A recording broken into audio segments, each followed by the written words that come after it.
Welcome.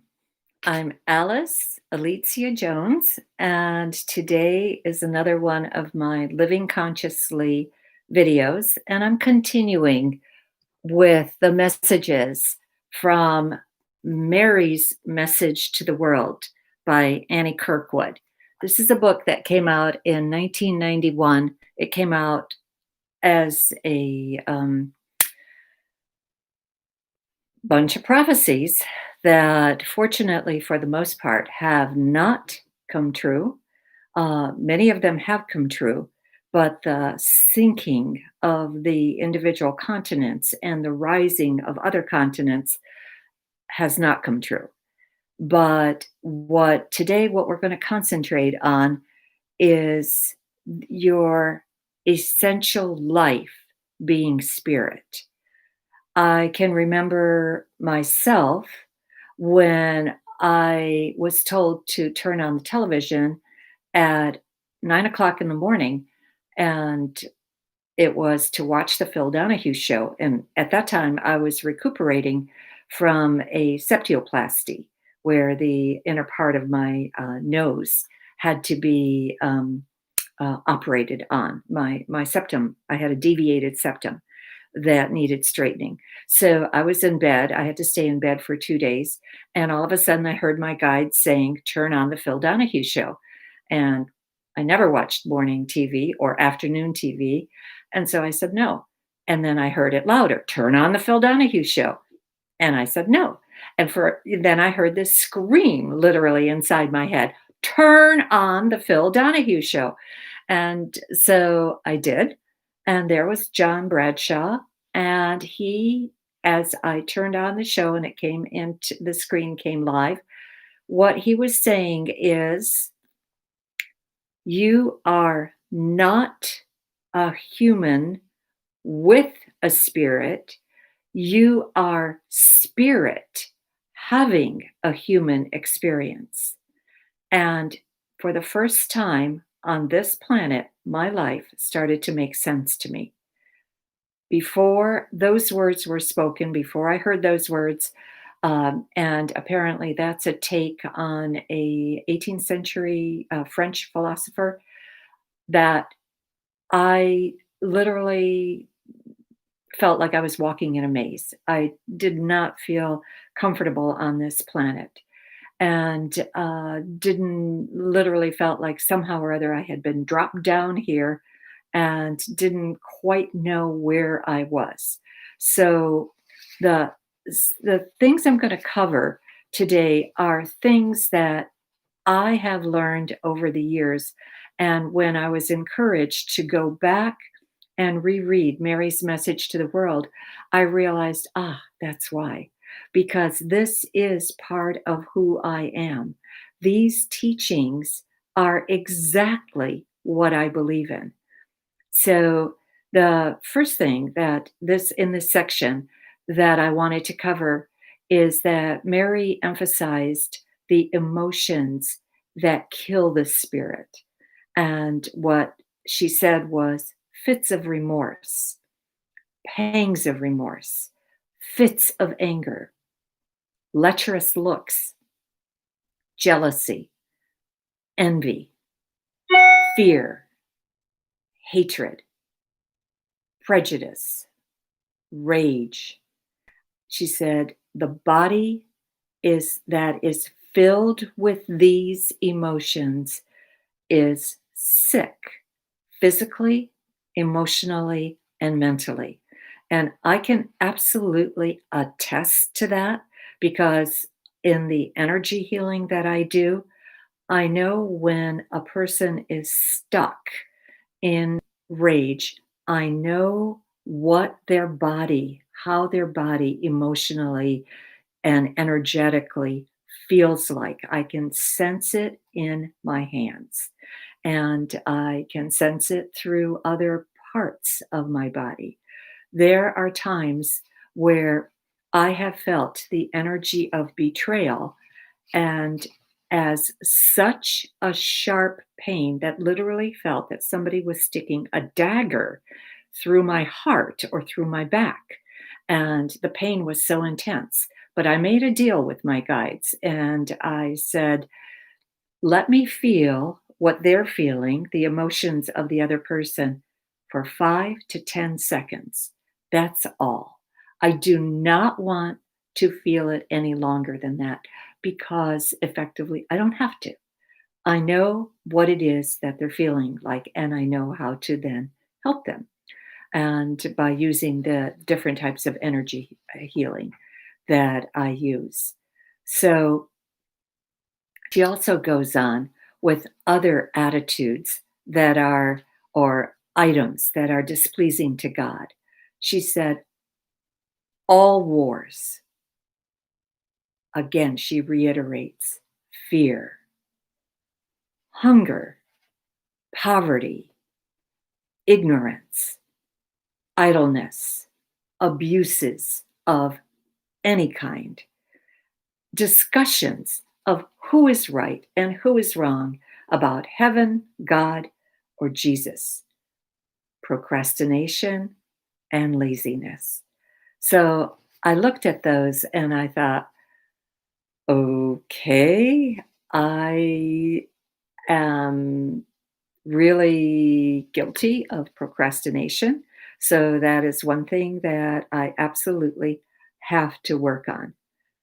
Um, One of the other messages that she continues with, and this message is repeated in A Course in Miracles.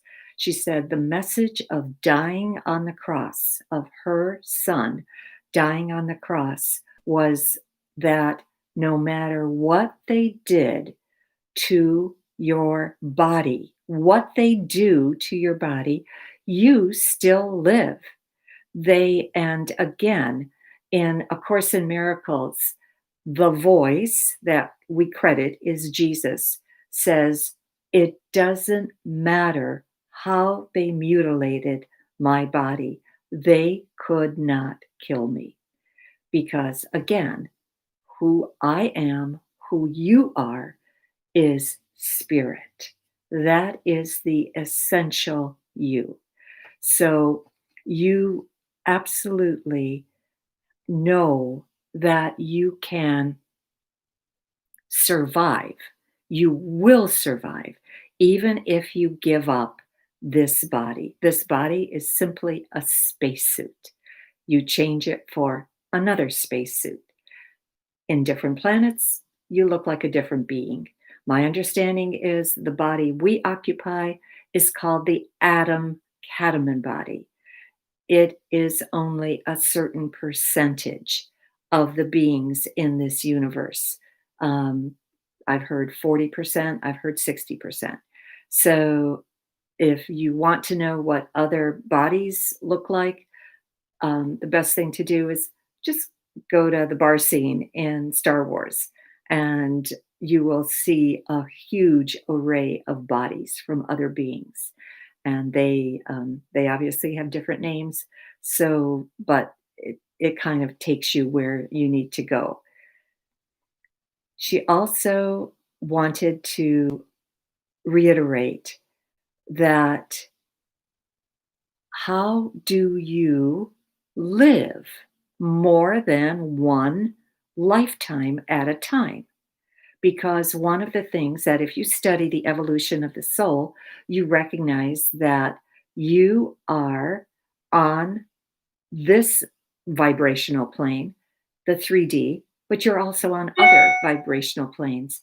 And all vibrations of no planes exist at the same time in the same place. And she says, how do you do it? Well, then she poses a question. How do you study a subject, more than one subject at a time? It's simply where you put your focus and concentration on. You can go from subject to subject to subject to subject. So you can do the same thing with the different places of existence where you exist. And she again reiterates that learning is the key to your life. We come here to learn. We come to learn lessons. We come to learn attitudes. We come to learn how to control our thoughts. We learn effectively how to keep ourselves positive under all circumstances. And she goes on and says that the soul, and this I've heard this from other teachings too, because one of the things that I feel is really important is to study the evolution of the soul, and that the soul is the receptacle for the spirit. The soul, I call it the sausage casing. I say that it is similar to the skin that holds all the products together in the sausage. So the soul is the casing or the receptacle for the spirit, and it is the soul that evolves from lifetime to lifetime. It is the soul that learns its lessons, or whatever you want to call it. And it is through the soul that everything is then brought forward. She says something that is critically important for us to get as humans, having not only having a spiritual experience, but us being spirit and having a human experience, being spirit. That's the essentialness of who we are. She says, in spirit, all life is lived mentally. So, in that sense, you do take it with you. What do you take? You take your thoughts, your beliefs, your attitudes. What do you do with your thoughts, your beliefs, your attitudes? You create. You can create a heaven on earth. You can create a heaven in spirit. You can create a hell on earth. You can create a hell in spirit. That is critical that you understand that, because what you think is what you have. Or as Zig Ziglar used to say, I guess in the 60s, you bring about what you think about. And that's the message of my book, Own Your Power Day by Day.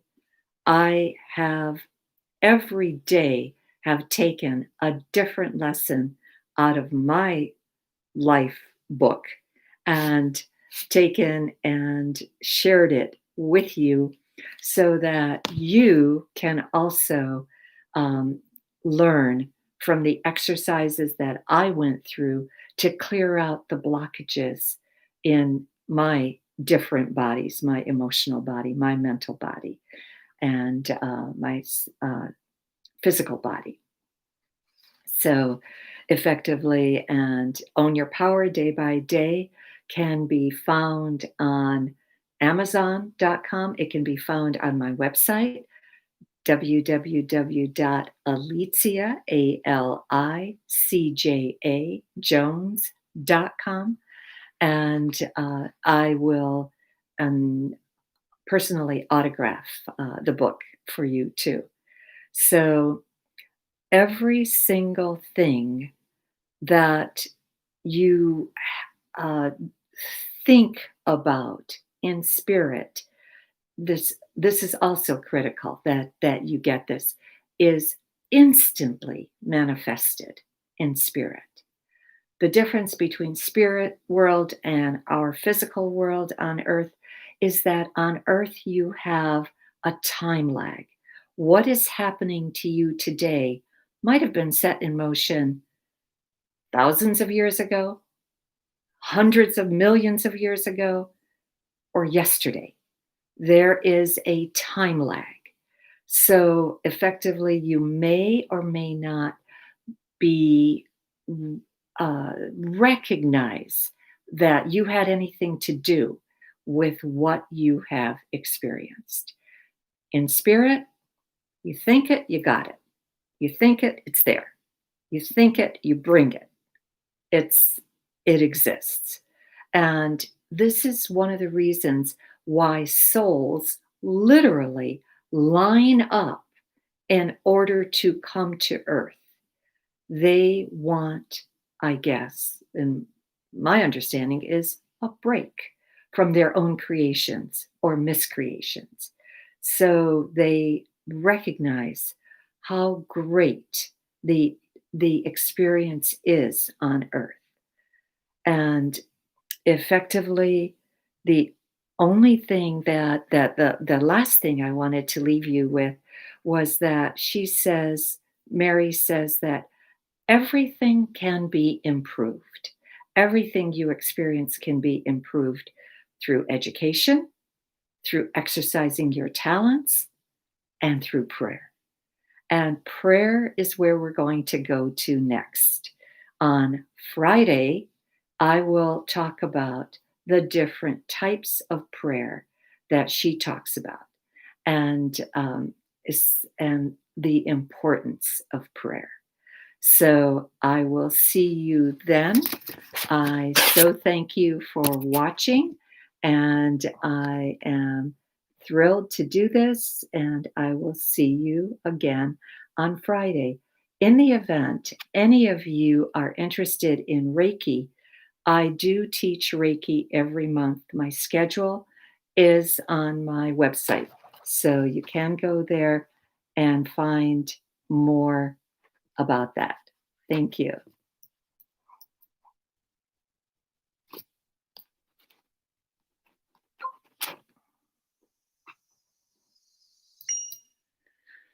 Welcome.